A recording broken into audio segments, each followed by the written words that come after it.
right, good morning, everyone. Thank you very much for being here. And thanks, Enrico. Now I'm following a game, which is not going to be as fun, of course. So it's a challenge. But here, I really appreciate the invitation from Ogilvy and to be hosted by AESE. It's our first time officially being in Portugal, which is very exciting for us. And we also have a few announcements to make today and tomorrow. We're having a workshop, so we're really happy to be here. So thanks again for taking the time to share some thoughts with us today. So today I'm going to be talking about three concepts mainly, which are go over a little bit over some figures that Enrico already mentioned a bit, which is how the world has changed and gone social in a way. Then I'm going to go into more detail that what implications does that have for your brands, and then I'll try to give some tips and learnings and share some learnings from other brands in how you can actually become social as well. So let's start with the world's going social. So now, 6 years ago, so actually the date Enrico showed is when Facebook went public, open to everyone, but actually we started the company 6 years ago in a dorm at Harvard. Mark, at the time 20-year-old, and now he just turned 26 a couple of weeks ago. So he's still the CEO of the company, and after 6 years, we're now more than 400 million users, active users worldwide, which is very exciting for us. And we have more than 100 million active users on the mobile web. So the numbers are really impressive, and we're really excited about the opportunity, but it's also a huge challenge for us.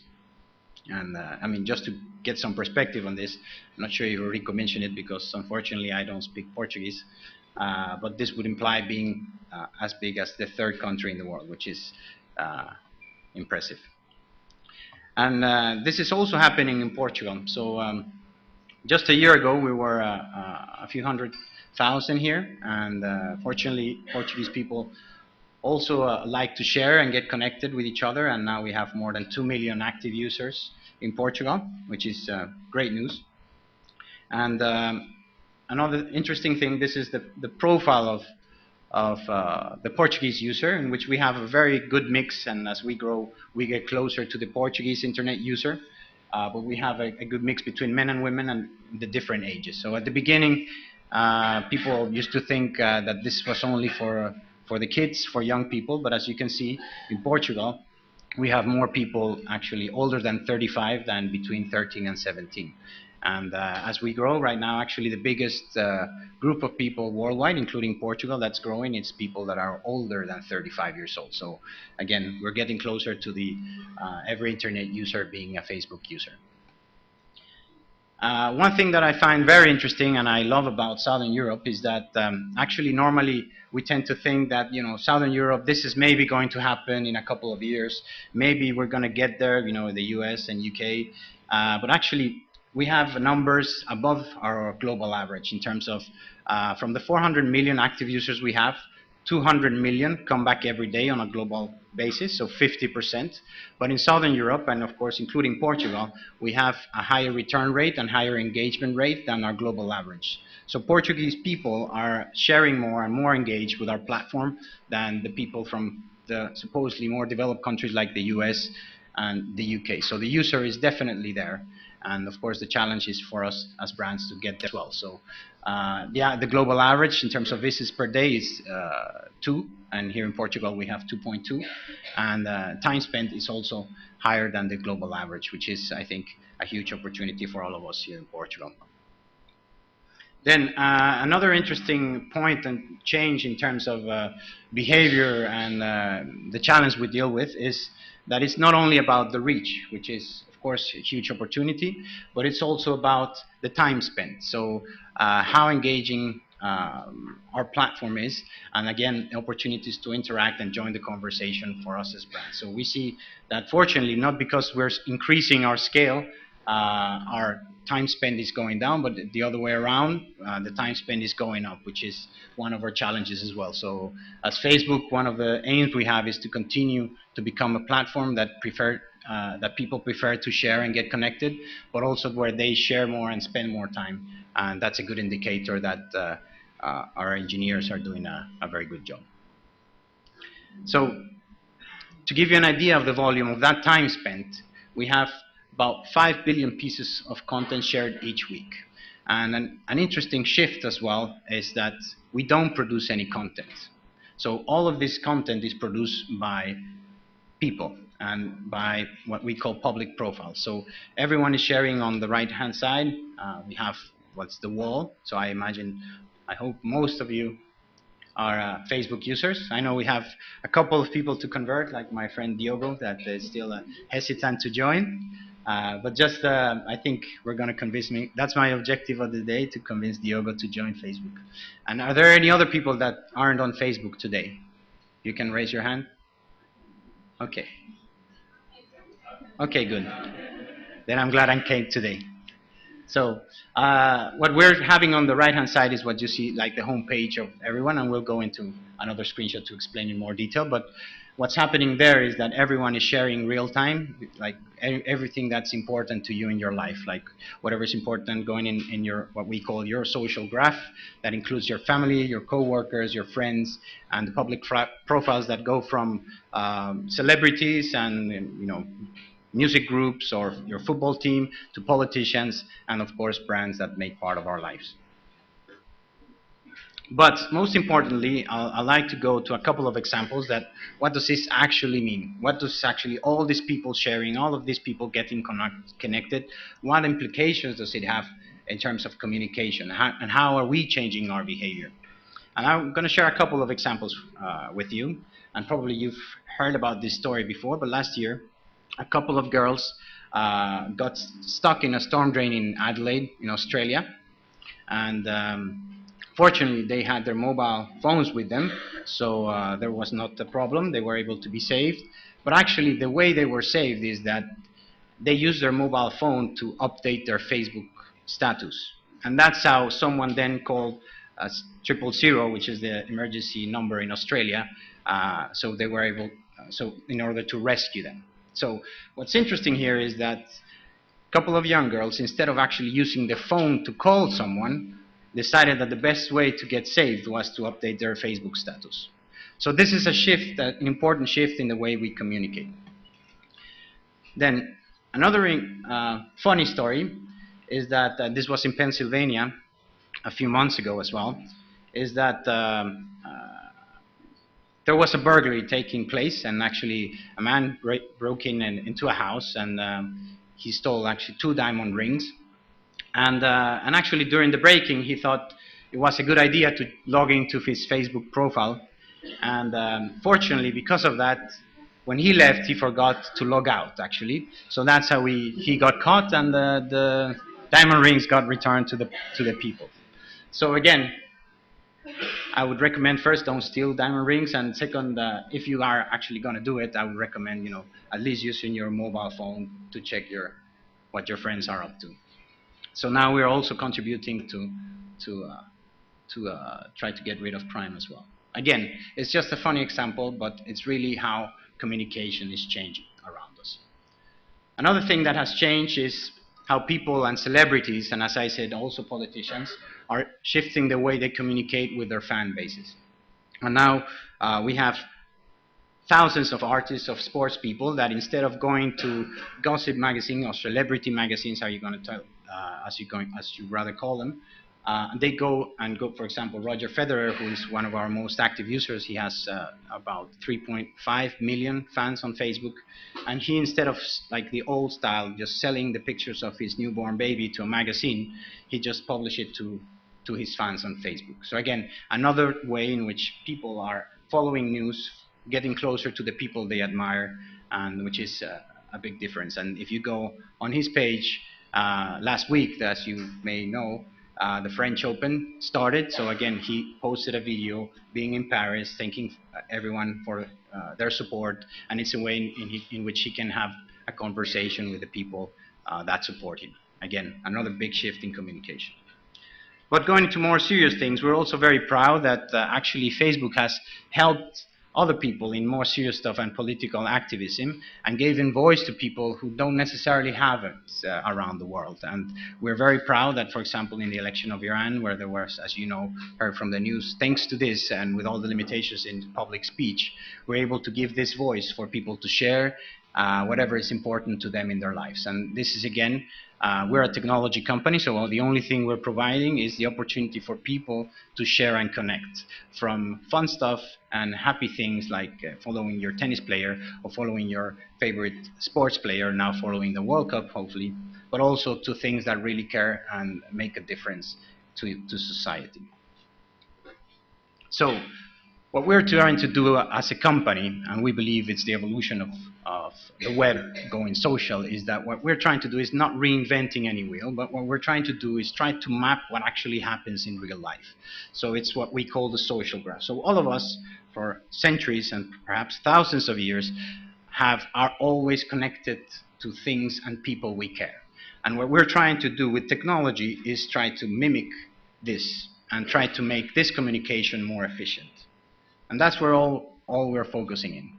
So in this platform, so the people help us accomplish the mission of by sharing and connecting with each other, making the world more open, which we think is a very good thing. But how does this change everything? We saw some examples in terms of communication, but in terms of brands, and how do we actually embrace this change of the internet? And I'm going to try by explaining how we're building the product and how we see this platform evolving, the main pillars of our company, to give you some ideas. So for us, there are three main areas in which we're focusing in. One of them is the identity part. It's the first time that someone has this scale in terms of hundreds of millions of people, in which people are willing to share their real name, real data, and share with each other. That takes us to the following part, the sharing part. So it's not only about being connected, but optimizing the communication between the parts of the social graph, meaning I want to communicate certain things to my mother, which are very different to those things I want to communicate to my boss, to my client, or to Roger Federer, right? So what we're trying to do is enable controls and different filters so people can share what they want with whom they want. And this is, of course, a big task for us, in which we're innovating every day.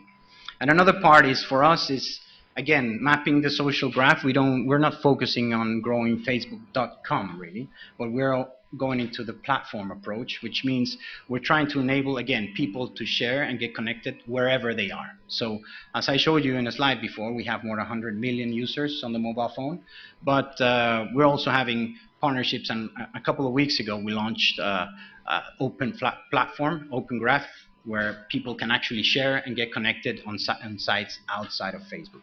So we see this is the real way to evolve, being a platform where people can build on top of. And of course, this means that there are more than 1 million developers worldwide building on top of this platform. And we believe that that's the way you add more value and you help communicate and people share in different ways. So now going to how do we actually focus, and those are our key pillars, and how do we service the different clients we have or audiences we have. And of course, number one, we have our users, so the more than 400 million people, but as I said, we have more than 1 million developers, which are also very important to making the Facebook experience better for all of us.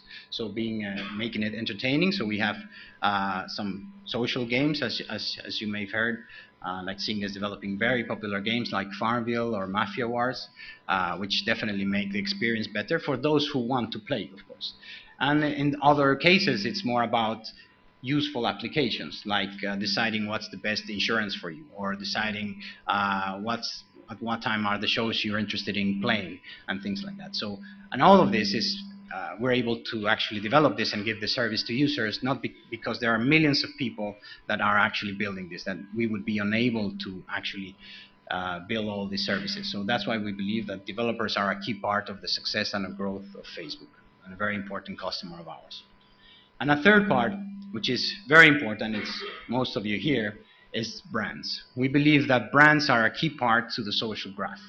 And actually not because they're helping us fund innovation, which it is the case, so that's our business model is based on advertising, but because they're really part of the social graph. And what we're aiming for is that by integrating brands into Facebook, we actually make the experience better. And by letting and allowing people to connect to the brands they care about, or the sports they care about, or whatever they're passionate about, it's the best way to go forward. And we all like, you have different hobbies. So some of us like music or movies, and that's of course always related to a brand that's behind that. Some other people may like shoes, some other people may like cars, but there's always a brand behind us. The problem we have is that normally if you ask, do you like shopping to anyone, they will say, yes, it depends. Some will say music, shoes, as I said. But if you ask people, do you like advertising, and then the percentages will go down dramatically. So we believe that it's because the integration is not properly done. And I'll get into our approach into how to integrate the brands. So first of all, as brands, we have to be aware that we're connecting with real people.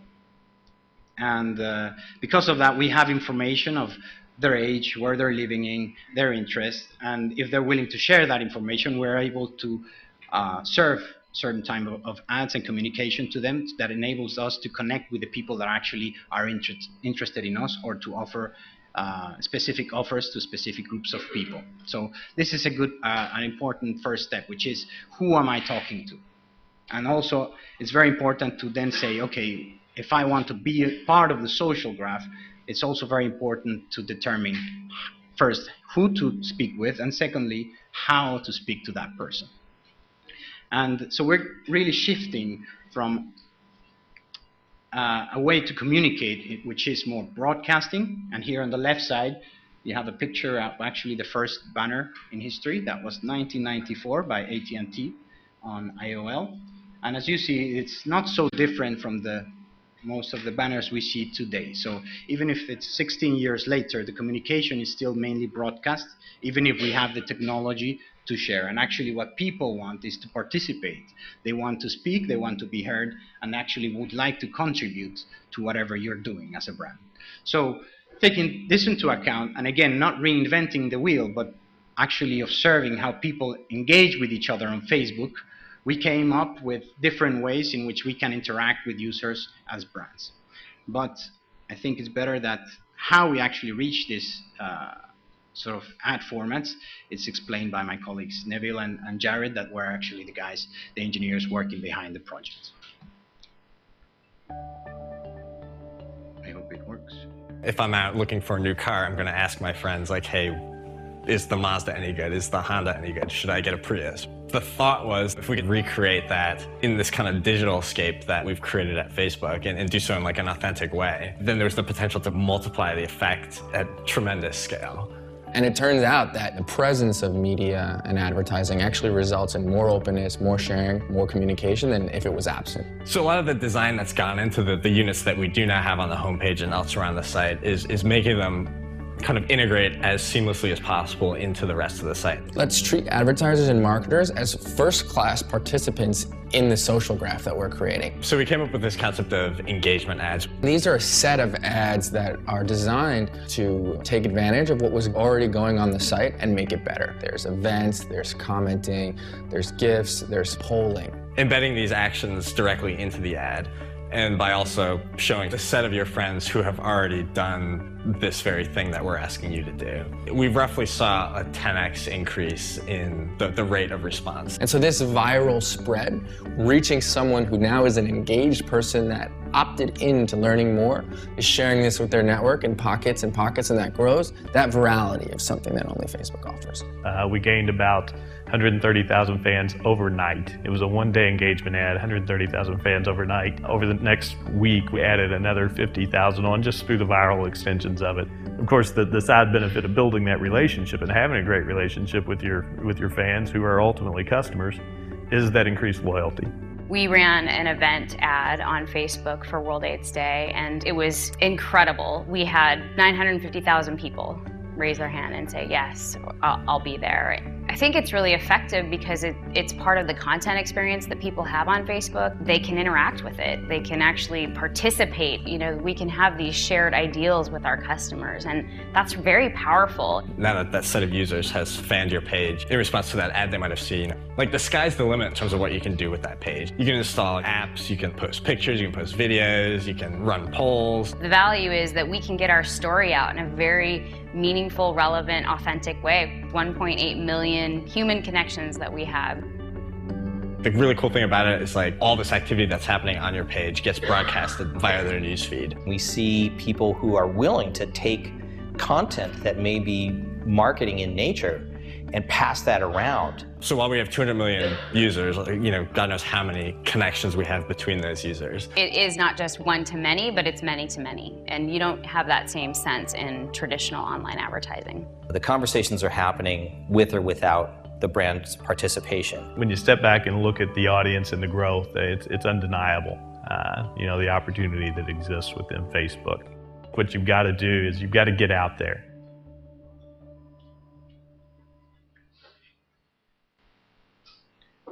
So, by the way, now Starbucks has more than 7.4 million fans. So it's another example that actually people want to connect with brands if you're actually sharing important, relevant things to them and adding value.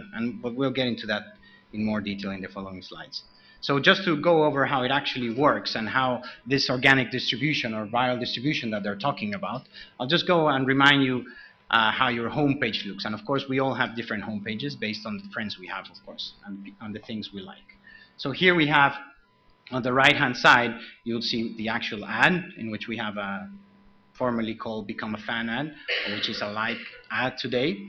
And but once we like a brand or we like a content provider, we will actually receive their news and communication on the wall. So there we see TechCrunch, but we will also receive information embedded in the ad, but also on our wall about, for example, my colleagues Roy and Chrissy, that they are fans of Sport Relief, for example.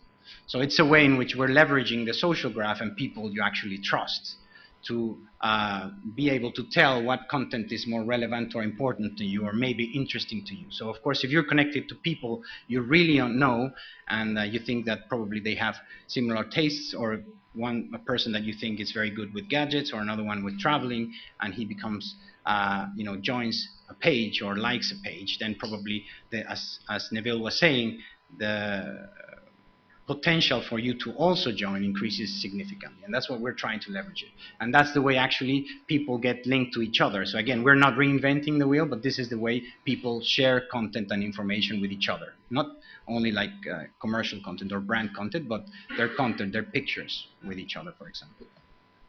So what we're trying to achieve is, again, really integrate the brands. So we have different steps for this on how to do this in a better way. Of course, the first part goes in buying media like you would normally do in online or offline media.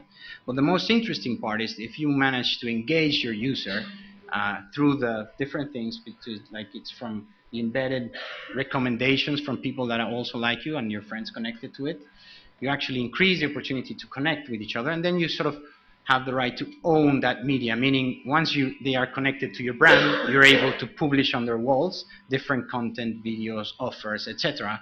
And if your fans then comment on that, other people will see, for example, Irene just commented on this video, on this spot, and then, or she liked this article on the Financial Times or whatever, then probably I will actually read that because it's most probably related to things I care about as well.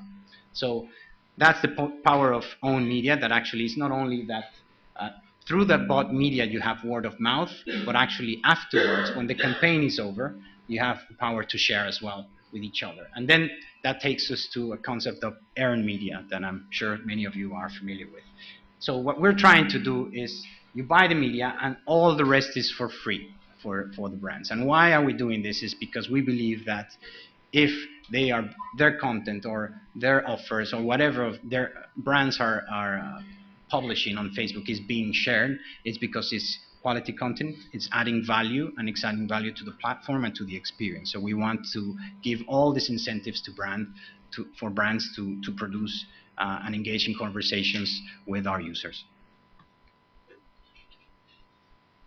And of course, this is shifting as well the way we communicate. Again, as I saw in the first slide in terms of going broadcasting, now we're having some of the leading brands like Coca-Cola, Unilever, Procter & Gamble, and Nike, and so on, prioritizing this engagement, this conversation, these relationships, rather than just blasting their messages and hoping that a percentage of those people will actually be interested in what they're saying. So this is a big shift we're seeing today. And now we're going to get to the last part and try to explain a few things on how you can actually be social as well as a brand. So there are several things you can do as brands on Facebook. So one of them is to build or consolidate or continue to build your brands. Another one is to drive sales and create a loyalty in a very efficient way. And I'll share with you 3 examples around this idea, just to give you a broad perspective of what successful brands are doing on Facebook today. And here's the example of Dove, that they're very active on social media. And as maybe you remember this famous video that got viral because they were showing the makeup of this woman turning from an average girl to a very beautiful girl. And what they're trying to share and the connections they're making is not about selling shampoos or soap, or it's more about really creating a movement, as they call it. So, and actually their vision is, and I'll read it so I don't get it wrong, it's a world where beauty is a source of confidence, not anxiety. And all their page and communication with their fans goes around this concept. So if you go in today, you will find statistics like 7 in 10 girls believe they're not good enough, or things like that, just awareness for mothers, but also, of course, trying to make, they're sharing also healthy tips, how to improve your health and be beautiful in a healthy way. And they're also sharing entertaining stuff. So if you go in, they have a video of My Favorite Things, which is great song by John Coltrane, but they adapted the lyrics to more related to their content, which if you like jazz is like a sacrilege, but in terms of how they're actually trying to approach and entertain their users in different ways, it's very useful, and it's always around the brand experience. So that's how you engage, that's how you communicate. They have polls as well in what they think of beauty, what they think of for women about their confidence. So it's all around sharing experiences, sharing tips, to be beautiful, sharing statistics to be aware of this risk for your kids, etc., etc. So they're really trying to connect and engage in conversations, and it's not only flights or specific campaigns, and it's done, but it's continuously working on this conversation around building their brand.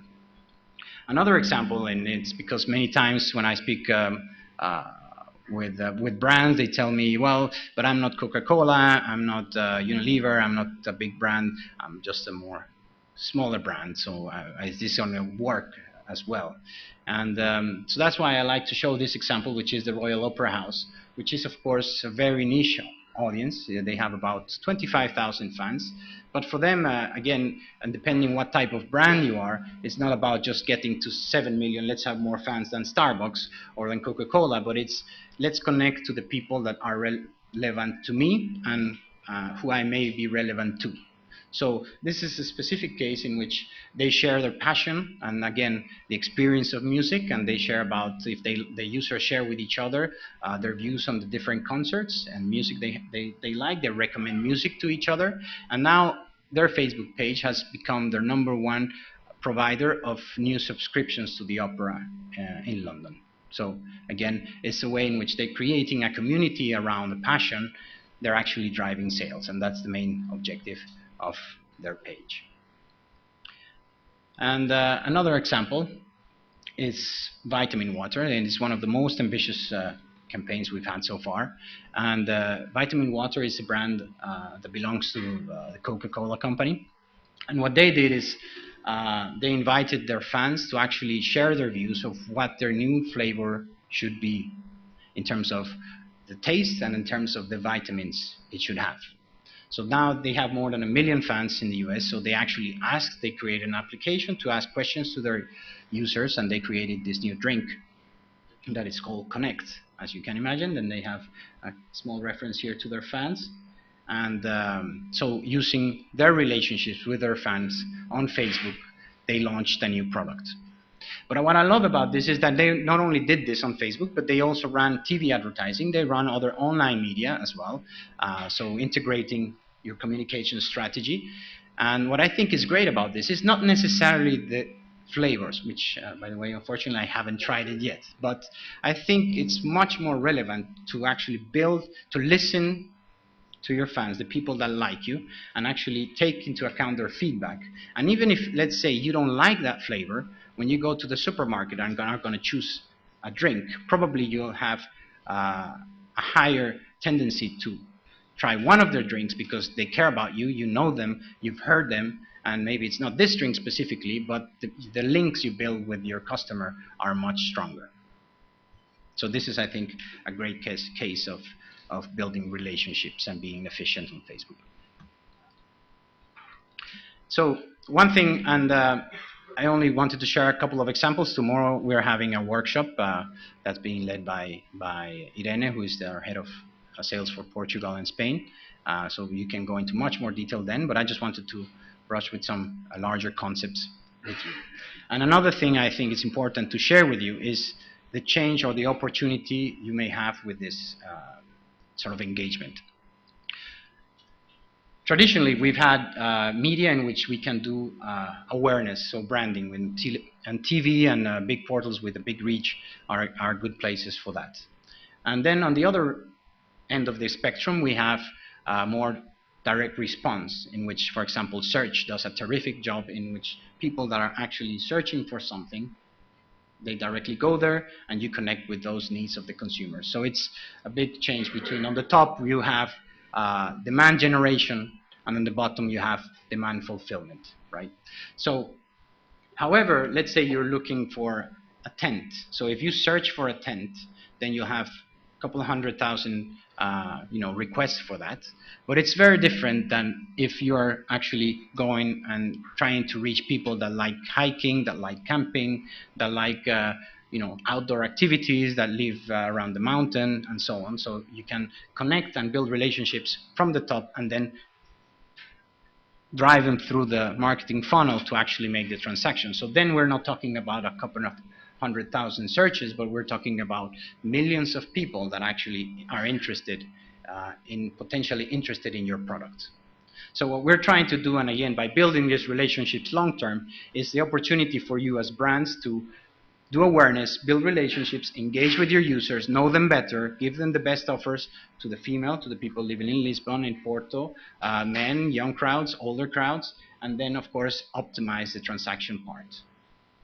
And again, this is a long-term strategy, but this is the opportunities you have as brands and when you build relationships instead of just doing advertising.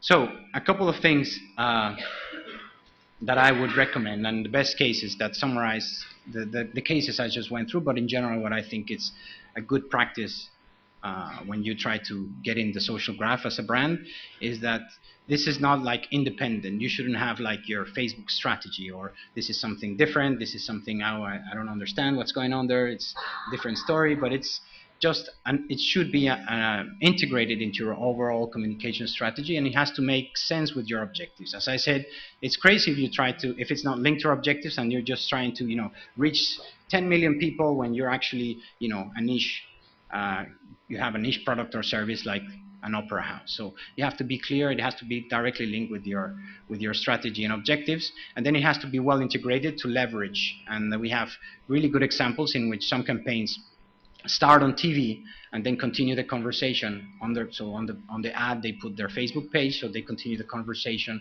or the contest or competition on Facebook. And we have other campaigns or communication campaigns in which the whole campaign starts on Facebook, like Coca-Cola in France.